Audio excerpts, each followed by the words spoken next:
একবার এক গ্রামে একটা সেতু ভেঙে পড়ে। গ্রামের মানুষ আটকে যায় দুপাশে। সরকার পাঠায় এক নামকরা ইঞ্জিনিয়ার। ইঞ্জিনিয়ার সাহেব সেখানে আসে, সব অবস্থা দেখে বলে, এটা মেরামত করতে অনেক সময় ও টাকা লাগবে। দিন যায়, সপ্তাহ যায়, সমাধান হয় না। তখন এক বয়স্ক কৃষক এগিয়ে আসে।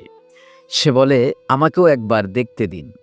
বাঁশ, দড়ি আর গাছের গুঁড়ি দিয়ে সে বানিয়ে ফেলে একটা মজবুত সাঁকো। সবার চোখ কপালে। ইঞ্জিনিয়ার অবাক হয়ে বলে, এই সহজ বুদ্ধি তো আমার মাথায় আসেনি। কৃষক হেসে হেসে বলে, স্যার, আপনি শিখেছেন বই পড়ে, আর আমি শিখেছি জীবন থেকে। প্রিয় দর্শক, এই গল্পের শিক্ষা, বড় জ্ঞান সবসময় বইয়ে থাকে না, মাটি মেখেও শেখা যায় যদি চোখ খোলা থাকে।